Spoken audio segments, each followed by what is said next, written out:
నమస్తే, welcome to Leo. మనతో ఉన్నారు టీడీపీ స్పోక్స్ పర్సన్ విద్యాసాగర్ గారు. సార్ నమస్తే.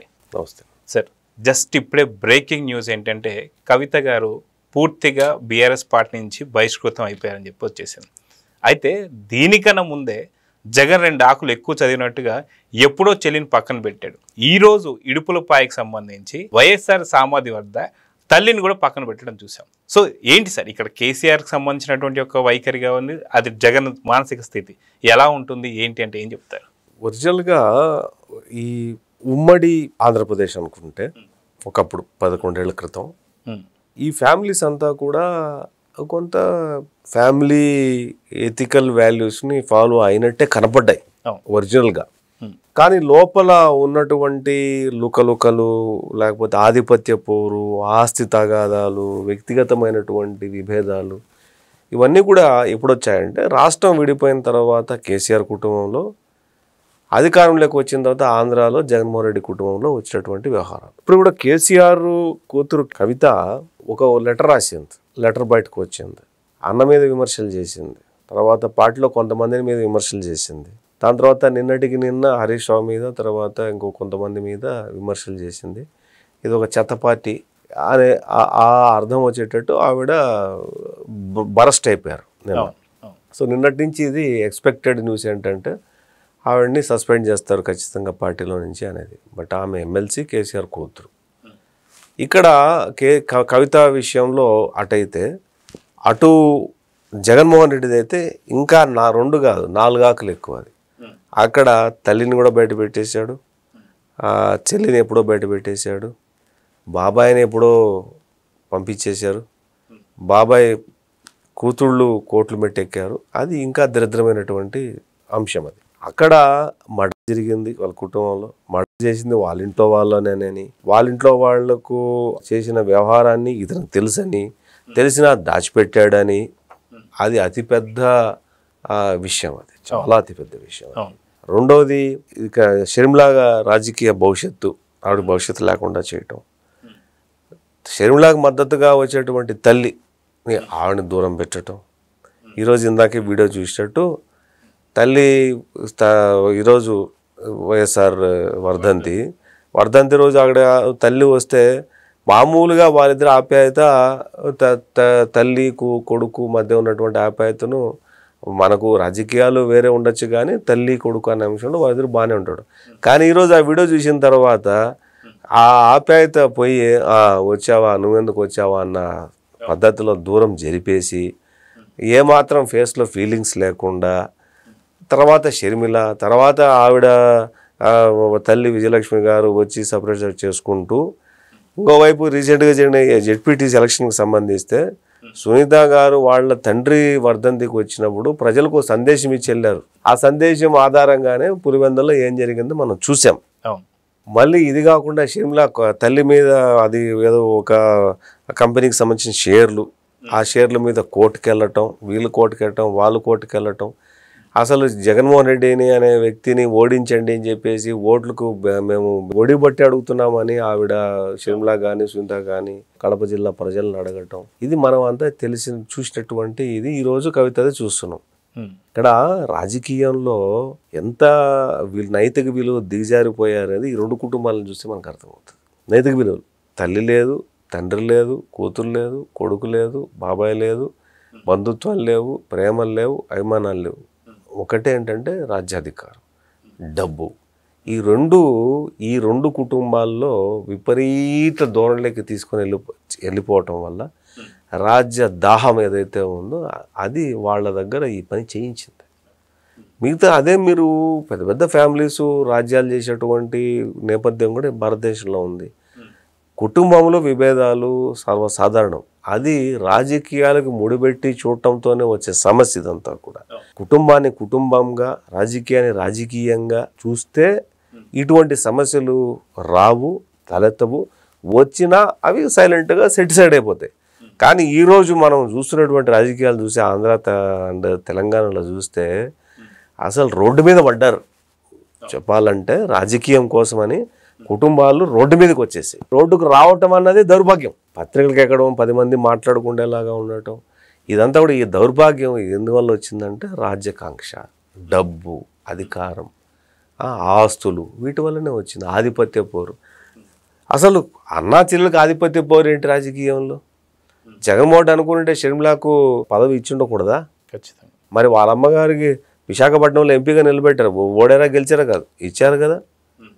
లేకపోతే వాళ్ళ చిన్నాయనకి ఎమ్మెల్సీగా ఆడు ఇచ్చారు కదా. అట్లా షర్మిలాకు కూడా ఇచ్చి ఉండొచ్చు కదా. విజయమ్మకు ఇస్తే ఓడిపోయింది, బాబాయ్కి ఇస్తే ఓడిపోయినాడు. షర్మిలాకు కూడా ఒక అవకాశం ఇచ్చి ఓడతారు గెలుస్తారు చూసి ఉండొచ్చు కదా. పైగా ఆస్తి గొడవలు ఒకటి. ఇక్కడికి వచ్చేసరికి బహిరంగంగా కవిత వాళ్ళ తండ్రికి ఉత్తరం రాసింది, 6 పేజీలు 7 పేజీలు ఉత్తరం రాసింది. 6 పేజీలు ఉత్తరం బయట ఎవడు పెట్టాడో చెప్పని చెప్పి ఆవిడ నెత్తి రోజు బాధకుంటే చెప్పి దిక్కులేరు. ఆవిడ బతుకమ్మ పేరు మీద అక్కడేదో సింగరేణి దగ్గరికి వెళ్ళి అక్కడేదో ఒక ఆర్గనైజేషన్ ఫామ్ చేయాలని చెప్పి ఆవిడ. ఇప్పుడేమైంది, ఇక్కడ ఆంధ్రాలో చూసినేమో షర్మిలా పోయేసి కాంగ్రెస్ చేరిపోయి ఆయన PCC ప్రెసిడెంట్గా ఆంధ్రప్రదేశ్ ఉంది. ఇప్పుడు వింటున్నది ఏంటంటే కవిత ఇంకో పార్టీ పెడుతుంది ఇప్పుడు ఇమీడియట్గా against BRS leaders and his father అనేది ఒకటి ఉంది.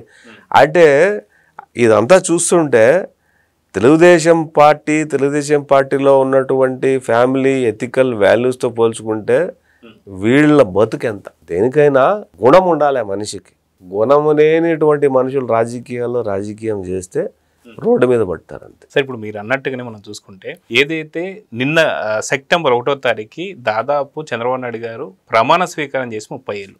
అయితే ఇలాంటి తరుణంలో వాస్తవానికి చంద్రబాబు నాయుడుకి సంబంధించినటువంటి కుటుంబం కాదు ఏదైతే నందమూరి వంశం, కానీ తన కుటుంబం కానటువంటి ఒక కుటుంబాన్ని కూడా ఐక్యం చేసి ఇప్పటికి కూడా 30 ఏళ్ళుగా సీఎంగా ఉంటూ అసలు ఎథికల్ వాల్యూస్ కావచ్చు మనం చూస్తున్నాం.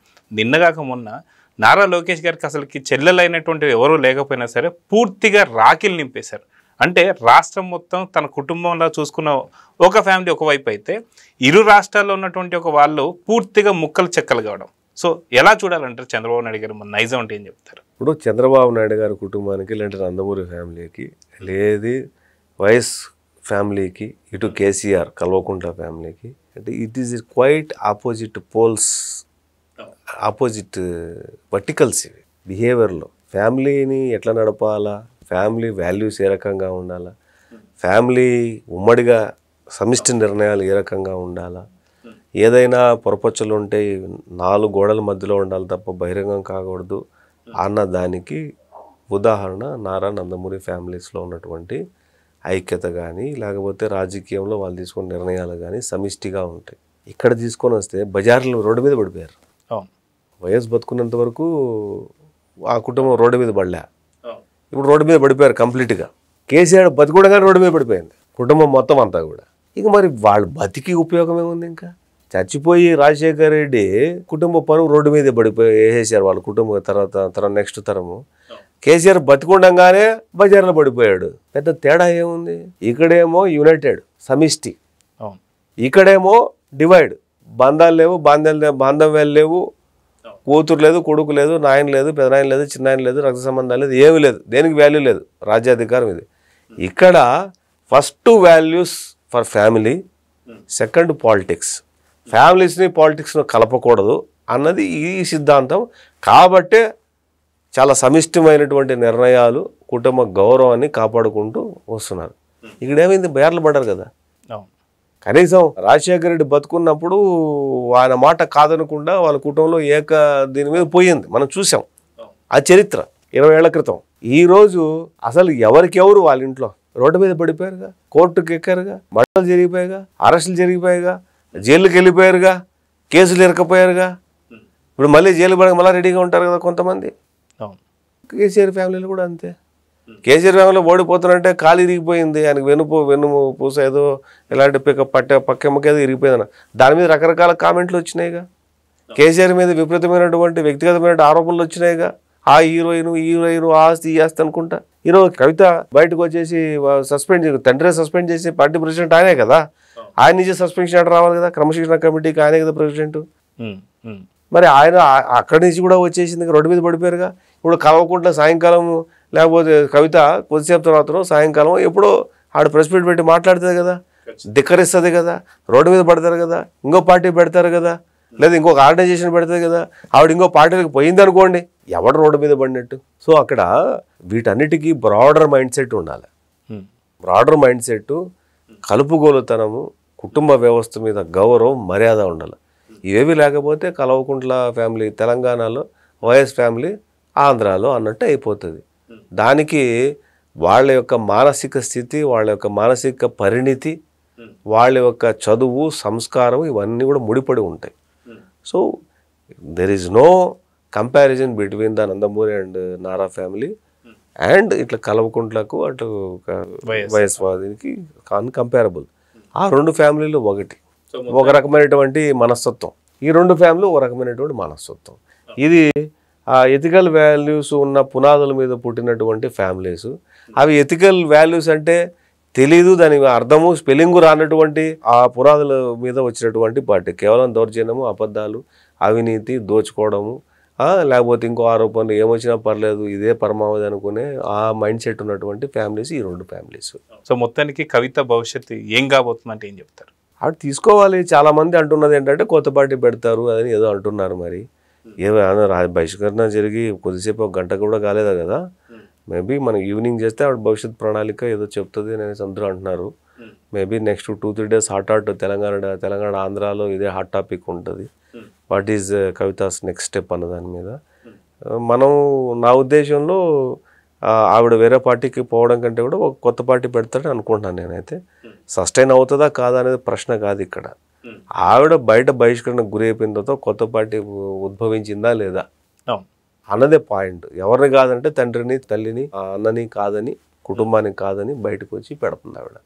సో ఆవిడకి ఎవరు మద్దతు ఇస్తారు, ఏ రకంగా మద్దతు ఇస్తారు, మిగతా పార్టీల యొక్క క్రిటిసిజం ఎట్లా ఉంటుంది, అది కేసీఆర్కి ఎంత అవమానం అవుతుంది అనేది మనం ఒక 1 weekలో చెప్పొచ్చు, ఎక్కువ టైం లేదు. కానీ పతనావస్థ స్థితికి, ఒక పార్టీ అధ్యక్షుడి యొక్క మానసిక పతనావస్థ స్థితికి జగన్మోహన్ రెడ్డి, కేసీఆర్ని ఇద్దరిని మనం ఒక ఉదాహరణగా చూపించవచ్చు. సో చూద్దాం సార్, ఖచ్చితంగా రానున్నటువంటి భవిష్యత్తులో కవిత ఏం చేయబోతుంది అనేది ఒక సంచలనం కింద మారింది. సో చూద్దాం జరగబోతుందో. నమస్తే sir. Please subscribe to Leo News for more videos.